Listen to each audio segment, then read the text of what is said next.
Hey students, my name is Gillian McDunn and I am talking to you from North Carolina. I am so thrilled that Caterpillar Summer is on the shortlist for your book award, and I wanted to spend some time making a little message for you, and I happen to be in the exact place that inspired the setting for Caterpillar Summer. So as you know, Caterpillar Summer is set on an island in North Carolina called Gingerbread Island, but that's not a real place. Instead, what I did is I took a real place that exists and then I added some details to make it the exact place I wanted to. But I am in the real place, which is called Topsail Island in North Carolina, and I thought it'd be really fun to talk to you from here. So it is early in April when I'm recording this. It is 71 degrees Fahrenheit, which I looked up is about 22 degrees Celsius. So it is a nice day, not too hot, not too cool. It will get a lot hotter as the summer approaches. So I don't know how warm your beaches get there, but ours get really, really hot. So I think spring and fall are usually my favorite times to come. Even though the water can be a little cold in the spring, it's still really pretty to be here. Okay, so we talked a little bit about the setting and how the setting inspired me. I've always been a beach lover my entire life, but I grew up on the other side of the United States in California, in Southern California. So the beaches there are really different. The beaches there often have like cliffs leading down to the water, and they have palm trees, and there's usually a lot of people there. It's like, you know, a lot of tourism in Southern California, so they're a really popular destination. The first time we came, after we moved to North Carolina, that was about 13 years ago, we decided to go to the beach. We live about a couple hours away, so it had to be kind of a plan, and especially it had to be a plan because we had 3 little kids at the time. So our kids were 4, 2, and like a newborn, 4-week-old baby.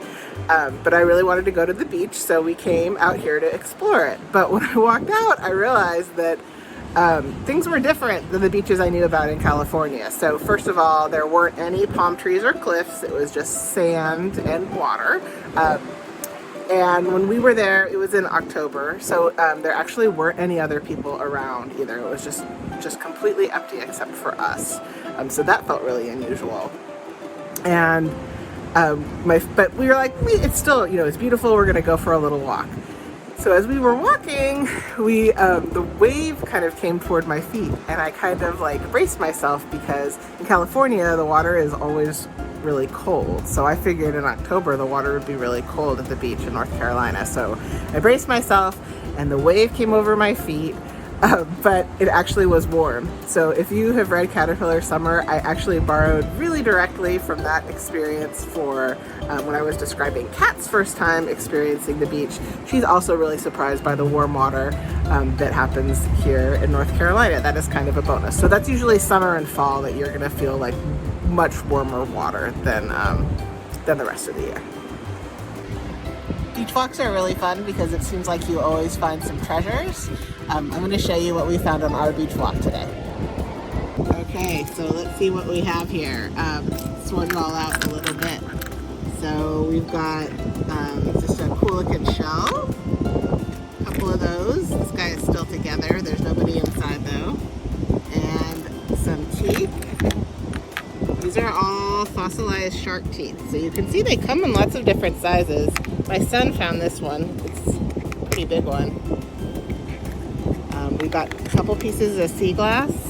This is my favorite color. It's like a really light aqua color. And then sometimes it's these little smooth stones are fun to find. So yeah, that's just one beach walk, all the different treasures that we found.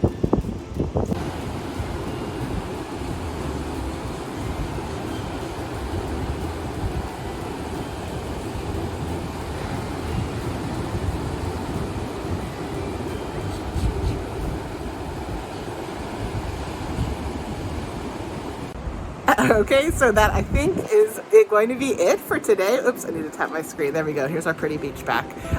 So thank you again for considering Caterpillar Summer for your award. It means a lot to me, and I think it's really special because you all have your idea of what a beach is like where you are, and this is kind of about a book about exploring something that is familiar in some ways and strange in other ways, and kind of finding a new place that feels like home. So anyway, thanks again for reading, and enjoy the rest of your reading and your competition when you're doing your voting. Okay, bye-bye.